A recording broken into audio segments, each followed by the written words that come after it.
We're going. Are we going? I think we're going. It's counting down anyway. Nobody on yet. So let me go ahead and bash through the upcoming shows for those of you checking me out on the replay here on the 420 report, 4:20 p.m. on Monday, July 17th, 2017. This is Jeremy jer-dog Danley talking it up just like I do every day about this time during the week when I'm at home not doing gigs. So this week coming up, two really fun, cool shows. On Friday, I'll be in Quincy, Illinois at Martini's in the Olive Room. That's going to be a lot of fun, so make sure to check that one out. We're actually doing two shows, 7 o'clock and 10 o'clock, I think it is. Anyway, I'll post all this shit in the comments below like I usually do, all the show information. Thank you guys for joining in. Tricia, Matthew, Tamsin, cool. Hit me up with some shares and some likes. Spread the word. I got a lot of shit on my mind today. I've been watching this show Glow on Netflix. If you guys all watch that, I'm fucking loving it. I'm hooked. So you know what? I wasn't really into it at the beginning. I'll get into this in a second. I got to tell my show dates. Saturday, I'll be back in my home state of Iowa. Happy 420 to you too, Tamsin. I'll be in my home state of Iowa, Barnum, Iowa, this Saturday, July 22nd at the Junkyard Bar and Grill. Just doing my one-man show again, and then I go on vacation. Next week is my wife's birthday. Not really sure what to get her, so maybe give me some suggestions on that. I mean, I got a few ideas, and I'm not going to say them anyway right now because if she watches this shit, then I'll just give it away.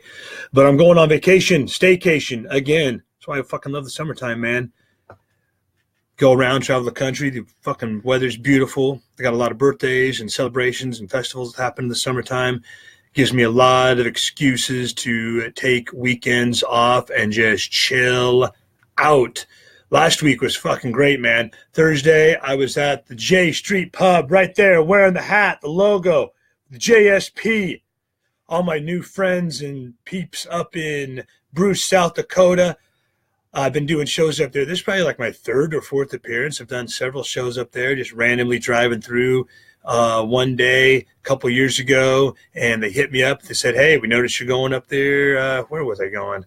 I don't remember. I think Grand Forks, North Dakota or somewhere like that. They go, would you want to stop by our small town bar and do our show? I said, hell yeah. Some cool ass people up there, man. A lot of fun. So shout out to Andrea and Josh and everybody at the J Street Pub in Bruce, South Dakota for having me out to do a show last Thursday. That was a lot of fun. Friday, went over to Trayer, Iowa at the Wind Up Lounge. That was a lot of fun. Thank you guys, Kathy and Jake and all my new friends that I met up there. This one guy was talking at the corner of the bar. Jesus Christ. It's like I do a 90-minute set. And for the first, 45 minutes to an hour, the crowd was relatively sparse, maybe 15 people at the very most, in and out. And there's one dude right up front, totally loving it, like just laughing his ass off at everything. The dirtier, the better. I had this guy, he was in the palm of my hands, totally captivated. And out of nowhere, just fucking disappears. I'm like, oh, great. So the guy who loved me, now he did or said something to piss him off. Now he's not into the show. So I tried to figure that out, where this guy go off to. The one fucking dude in the crowd that really had my back. Everybody there was pretty much enjoying the show, laughing their ass off. But there's this one guy. I'm like, that guy, he's like, he would have been my best friend in high school, the type of stuff that he's laughing at. We really share a good sense of humor together. But then I would do a few jokes where it was just completely over his head, and he looked at me like he was my principal from high school. Anyway, so that's why I was like, well, shit, maybe I did one of those jokes that just confused him or was too weird or whatever reason upset him or some fucking small town drama going on. But anyway, I lost one of the best audience members out of the fucking show. The guy shows back up. And I'm like, oh, there you are. Good to have you back, man.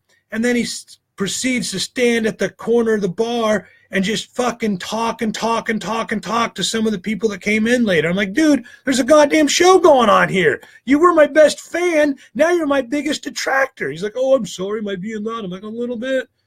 How the fuck do people not know how to behave themselves when an event is happening. They just stand right up there 2 feet from the stage and talk at full fucking volume, and then they don't even realize that they're being disruptive and loud. Anyway, it was still a lot of fun. Hung out afterwards, and I think I got some of that on recording. Maybe I can put that into a YouTube video and post it here in the comments as well, so you guys can check that out. And then Saturday, I went over to Bushy's Bar in Linden, Illinois, and that was a really good time. Big crowd that night, packed house. They were really into it. It was a lot of fun. I can't wait to go back there. You know what? It wasn't even it was just a good, solid, fun night. There wasn't even like some crazy story that happened other than I hung out with people afterwards and got fucked up. Passed out in my van in the parking lot after devouring a medium pizza at 2 o'clock in the morning, trying to watch Netflix. And someone's lawnmower started up about 6:37 a.m., so I took off and headed home. The beautiful state of Iowa, where I'll be this Saturday at the junkyard in Barnum. Who's with me right now? Carlos, hey, good to see you. Jeff Danley on the fucking view. What is it called? On the feed? The stream? I don't know. Good to see you all, you guys. Thanks for joining in. I've been watching the show Glow on Netflix, and I am fucking addicted to it, man. It reminds me of kind of when I very first saw the movie The Usual Suspects. It was just right off the bat from like scene number one. I was hooked. A little bit different from Glow, I guess, because I was excited to watch The Usual Suspects. I couldn't wait for it to come out, and I'd seen trailers of it and everything, so I got real pumped up to see it going in. So I kind of already had that preconceived positive bias towards the movie. With Glow, it was a little bit different. I was actually kind of thought I was going to hate it. I'm like, the ladies of wrestling. I remember watching that shit when I was a kid, because I was a huge wrestling fan when I was a kid. I was a huge wrestling fan from like 1984 to like 2004. 20 years. All I did was tune in and watch wrestling. That was like the priority of my life. I remember when Glow came out when I was a kid. I'm like, I'll check that out because I'm a wrestling fan. I don't remember much about it now. I just remember that it was on UHF late at night, and I'd watch that shit. I just thought women's wrestling was just kind of boring, so I really wasn't too into the idea of watching a Netflix series about it. But I'm telling you, man, it is awesome. My wife got me into it. She was like, well, I heard it's got a good soundtrack. I'm like, all right, I'll give it a shot. Check out the pilot episode. And from the first fucking scene, the woman is in there, the lead character, she's auditioning, and it's a bitch fest about how there are no good parts for women in Hollywood and this and that. I'm like, that's what this is going to be. Like, I get where she's coming from, but that's not exactly my type of idea of entertainment. That's not what I want to see here. I want to see catfights. I want to see funny shit. Marc Maron is supposed to be in this goddamn thing. Where the fuck is he? Where's the funny shit? Well, scene number 2, that's where Marc Maron shows up. She goes to her audition for Glow, just some random audition. He's like, it's a part. We finally got a part. It's a little bit weird, but I think it might work out for you. She rolls in. Marc Maron plays the casting director, and this dude is hilarious. Completely off the fucking hook. I love it, man. I'm not a huge Marc Maron fan either, but he is great in this role. I said earlier on a Facebook post, show business needs more directors like the one Marc Maron plays in Glow. There's too many pussies out there in this business. They got to be coddled. I remember even when I was just studying theater in college, and one of the things you learn in directing is how you have to give your performers like 5 or 6 or 10 compliments before you can give them a constructive criticism. This dude doesn't fuck around with that at all. He's like, you screwed up, you do it again, you're fired. That's how I came up in show business. I came up learning on the streets. Did the Comedy Wild West show at amusement parks. I did street theater doing comedy and magic. I did stand-up comedy at karaoke bars where they didn't even want comedy. They were all there for their own version of American Idol before there was an American Idol. Everybody just trying to be a big star on a Thursday night or a Saturday night, belting out lyrics to fucking I Got You, Babe. You know, they thought they were going to be a big star from that. I roll in telling my dick jokes at 19 years old. They didn't want to hear that shit. I had to figure out how to get them to shut the fuck up in order to earn my chops as a performer. We need more of that. There's too many pussies out there in show business. You know, I got a friend, he was doing shows at like a theme park somewhere. They're ready to go on. It's like 5 minutes till showtime. He's all excited. He rolls in clapping his hands. Come on, let's go, everybody. Here we go. It's showtime. He gets a report for creating a hostile work environment, for clapping his fucking hands. That's the kind of direction we need in show business. There's too many people out there being coddled and patting their own backs. Oh, how great I am. I'm so good. They're not actually out there working to actually make it in show business. They're just rolling around, doing half-assed bullshit, getting a whole lot of validation from their friends and family, and thinking they're fucking destined for stardom. You're not. You're just going to be stuck in your own same small, shitty town that you grew up in unless you go out there and you're willing to face some fucking adversity and not be coddled. Now I'm starting to rant too much. Can't take shit from anybody. That's what I like about Marc Maron's character. He doesn't take shit from anybody. He doesn't take shit from his performers. He doesn't take shit from the producer. He doesn't take shit from the wrestler's dad who comes in and tries to keep her from wrestling. He doesn't take shit from anybody. That guy could have fucking killed him. He backhands him. He just comes back even worse. He's like, you backhanded me? What am I, a mouthy housewife? That's the kind of shit we need in show business. People who stand up for what they fucking believe in. Don't take shit from anybody. Don't even take shit from your audience. You know, people that complain about you're too offensive or you're too this, or you're too that. Just be you to the fucking hilt. That's what audience tends to respect. Even that guy last weekend who was yakking it up at the bar, I was just cool and friendly to him. I was like, dude, you're disrupting the show. I wasn't going to coddle him. I wasn't going to take his shit either. I wasn't going to try to start shit. I was just going to stand up for myself, stand up for the show, stand up for the rest of the people that paid to be there. Well, they didn't pay to be there. They got in for free. But, you know, you get my point. They're there. They're putting in their time. They're enjoying the show. This guy can't fucking be a distraction and ruin the vibe of it. You got to stand up for that shit. We need more people with balls in show business like Marc Maron's character has in Glow.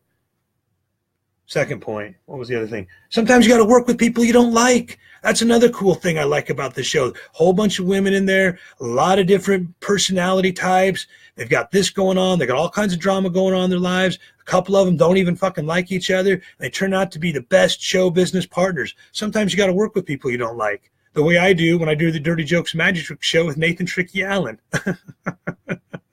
I can't stand that motherfucker, but we do a great show together. I'm just kidding, Nathan. You know I love you. You know, you got to put it in, man. You're not going to get along with everybody you like or that you work with. You're not going to like everybody. You just got to still figure out a way to get along with them. And sometimes that adversity is what's going to actually make a good chemistry in the long run. You're going to create a good team, especially in it's like fucking comedy or wrestling or show business, where a lot of what you're supposed to do is bring out natural drama, bring out shit that's relatable to the average person. Everybody fucking knows someone they don't like. So work with that if you're in show business. Work with the people you don't like. Work with the people you have a personality clash with. You might fucking learn something. Steel sharpens steel. Go out there, brace yourself. It's okay to be offended. It's okay to be challenged. It's okay to not be liked. I don't care if I'm not liked. I mean, I want to be liked. I want to have fans. I want to have friends. I want to have followers. Of course you do. You want to have an audience, but I also don't care if you don't like me. I'm going to have haters. I'm not for everyone. Everyone's not for me. Right? Right. What else? Always be in pursuit of your vision, your passion. This is one thing I fucking love about this show, Glow, is that this guy who's the producer of the show, what's his name? Bash. They call him the Bash, something like that. This dude just stays focused on what he wants to fucking create.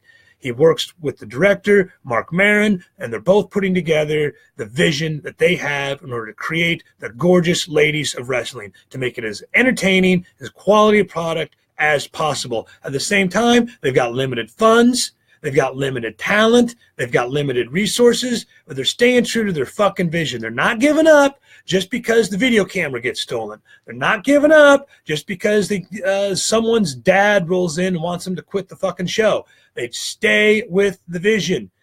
Too many people fucking give up 90% of the way. I know a lot of comedians like this. I know a lot of comedians even that roll into a show or a gig like I'm doing this last weekend. Friday night, they see only 12 people in the crowd, and they already fucking give up. They're just like, oh, man, this is going to be bullshit. I'm actually have to work. They don't see their vision through, the vision of rolling in and doing your jokes and just getting better at your shit and showing these people a good time. It's not about you having a good show. It's about the 12 people who did fucking bother to show up, giving them a good time. Showing them a good time. Stay true to your vision, whether you're in show business or not. If you're just if you're an average Joe civilian person, maybe you're not somebody looking for attention. You want to go out and put together your own TV show.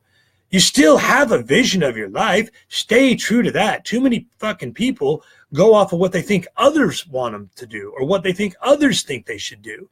Live your own dreams, not somebody else's. There's a cool book that talks about that. It's called Get Out of Your Own Way. I don't remember the author. It doesn't matter. Amazon it. It's called Get Out of Your Own Way. And it talks about how people need to fucking live their own goals and their own visions and not just do what mainstream society tells them. I don't know. Who am I to fucking talk? I'm just a jackass comedian that rolls around and screams at people on a microphone in bars, acting like an asshole and a douchebag, talking shit on a Facebook Live. Chris Carter, what's up, man? I love Glow too. The pro wrestling business is so comparable to the comedy business. And this guy, Chris Carter, I don't know if you're still on the feed or not, but isn't it exactly like the Wild West show that we used to do together back in the day? In fact, I even think I taught this motherfucker how to act using wrestling analogies. We'd stay up at night, Monday Night Raw, watch that shit for 2 hours. We'd even watch the piece of shit WCW version of it, right? And I say, now see how they did that? See how they did that? That relates to what we do. We go out and do that Wild West show. There's always something to learn from everything, even if you think it's going to be bullshit, like I thought the gorgeous ladies of wrestling was going to be. I thought Glow was just going to be a bunch of bullshit. I didn't even know what I thought. I just wasn't really that interested in it. But I am fucking hooked. I highly recommend it. I'm not going to go into too much further detail before someone gets on here and starts accusing me of spoiling it for them.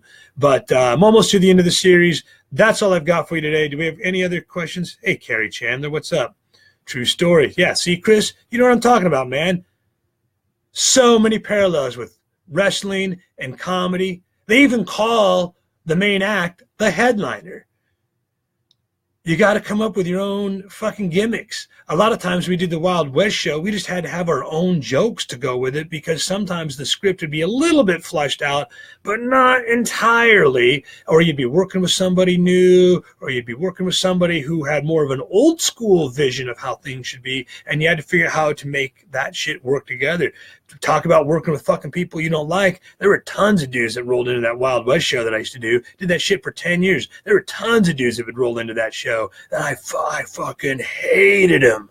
Mike Lee, you know what I'm talking about. Me and this dude would reach each other's throats all the time. But then out of nowhere, something just clicked, and we became best of friends, at least for a little while, and we fucking had great shows together. Some of the best comedy and chemistry came from that relationship that initially started off very volatile. Anyway, here I am ranting and raving again. Hit the like button, hit the share button, hit the laugh button. I will see you all again tomorrow at 4:20 p.m. Jake Peterson, what's up? Thank you guys for joining me today on this 420 report while I brag about my favorite Netflix show and my experience in show business. What a kick-ass cool dude I am. Thanks for all the reactions. Check it out tomorrow. And I don't know what I'll talk about. Give me some material ideas. Give me some topic ideas. I'll just rant and rave like I usually do. It's fucking riffing off the top of my head. Hopefully I'll have some jokes out of this for the stand-up act when I perform live. Thank you guys, everybody, for watching again. And please come back tomorrow at 4:20 p.m. when I'll be back on at that time or as close as possible. Bye.